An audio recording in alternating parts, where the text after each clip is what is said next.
Bonjour à toutes et à tous. Je suis maintenant dans les locaux de l'Association du peuple chinois pour l'amitié avec l'étranger.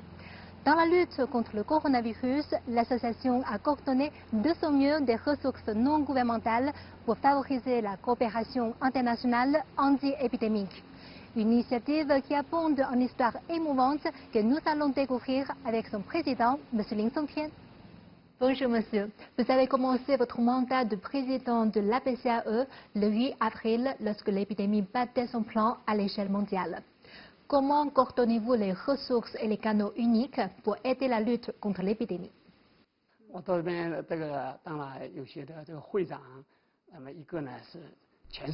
moment où j'ai pris la fonction de président de l'association, plus de 200 organisations amies du monde entier m'ont adressé leurs salutations.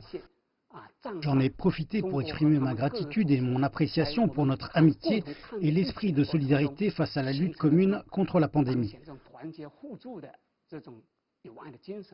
En même temps, je leur ai signifié que nous étions prêts à leur fournir notre assistance. Nous avons des branches dans toutes les provinces. Nous avons noué des jumelages avec 2723 villes aux quatre coins du monde. Après que la situation s'est améliorée en mars, nous avons commencé à apporter notre soutien au monde. Nous avons déjà donné plus de 40 millions d'équipements nécessaires à 117 pays et régions et 581 organisations ou villes jumelées. Par ailleurs, nous avons réussi à contrecarrer le virus en environ un mois, durant lequel nous avons mis en place des mesures efficaces pour traiter l'épidémie. Nous les avons partagées sans réserve avec le monde entier et avons ensuite effectué des coopérations en fonction des demandes. Je crois que ce que nous avons fait a été utile. Les mesures que vous avez prises ont-elles reçu des retours de nos amis internationaux? 48 pays et plus de 100 organisations internationales ont envoyé des messages de sympathie au peuple chinois par l'intermédiaire de notre association. Par exemple, lorsque nous avons appris que la Polynésie française manquait de masques, nous avons acheté et mobilisé des fournitures nécessaires dans un premier temps et pour cela, nous avons même puisé dans notre propre fonds de réserve. Pourtant, à l'époque, toutes les lignes aériennes avaient été annulées. Nous avons mobilisé 2 vols charters pour qu'ils puissent apporter toutes les fournitures en même temps que nos meilleurs vœux aux 10 pays et régions de l'île du Pacifique Sud. Ils ont été très touchés. Le président de la Polynésie française nous a ainsi adressé une lettre de remerciement. Bref, des histoires émouvantes, semblables, sont nombreuses. Dans la lutte contre l'épidémie, vous avez organisé une série d'activités, y compris une visioconférence qui réunissait des bénévoles chinois et français. Qu'est-ce qui a suscité une telle initiative et comment évaluez-vous l'état actuel de la diplomatie non gouvernementale entre la Chine et la France? Le gouvernement et le peuple chinois et français se comprennent et se soutiennent toujours pour défendre la cause de l'équité et de la justice dans le monde, ainsi que la gouvernance multilatérale. De ce fait, nous avons une amitié traditionnelle. Nous avons invité des bénévoles chinois et français à échanger leurs propres interprétations de l'esprit de volontariat à travers cette plateforme que nous avons créée. Nous voulons montrer au monde que toute l'humanité est une communauté de destin partagé. Face aux défis communs, nous devons agir main dans la main jusqu'à la victoire finale.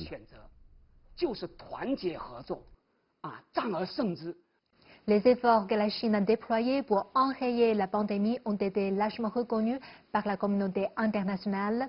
Mais en même temps, des discours inappropriés ont conduit à un malentendu pour certains étrangers à propos de l'attitude de la Chine. Quels conseils auriez-vous à donner concernant la diplomatie non gouvernementale? À mon avis, s'il y a des discours inappropriés, c'est parce que certains médias ont exagéré. Dans l'ensemble, je pense que l'énergie positive est encore plus forte. Le courant historique ne changera pas par la volonté individuelle, ni par une minorité de pays. C'est le peuple qui est le vrai maître de l'histoire.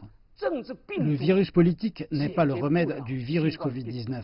La seule solution est de découvrir, de rapporter, de confiner et de traiter la maladie le plus tôt possible. Ce sont des expériences que nous avons partagées avec le monde sans attendre aucun retour. Le président Xi a indiqué que la Chine ne pouvait être meilleure que lorsque le monde est meilleur et qu'aider le monde revenait à s'aider soi-même. Cette idée de se développer conjointement au monde peut expliquer toutes les actions du gouvernement et du peuple chinois. Nous n'arrêtons pas les bonnes actions en raison du mécontentement ni des médisances des autres. Nous persisterons dans ce que nous devons faire. Dernière question, quel sera le travail de votre association après l'épidémie? Quel est le plus grand problème à présent? La population mondiale manque encore de connaissances globales, objectives et approfondies du peuple chinois. Comment raconter de manière lucide l'histoire de la Chine et la faire comprendre au monde? C'est ce que la diplomatie non gouvernementale devrait faire. Nous ne sommes pas un pays parfait, mais nous faisons de notre mieux pour nous améliorer dans tous les domaines. C'est ce que nous effectuons depuis toujours et cela pourrait nous conduire à une meilleure perspective. Je suis convaincu qu'il y a énormément de choses à faire dans le domaine de la diplomatie non gouvernementale. Nous continuerons à communiquer avec le monde sur la base de la sincérité pour que les peuples puissent se connaître, s'apprécier et réaliser l'amitié entre eux, ainsi qu'un rapprochement du cœur, afin de promouvoir conjointement la construction d'une communauté de destin partagé.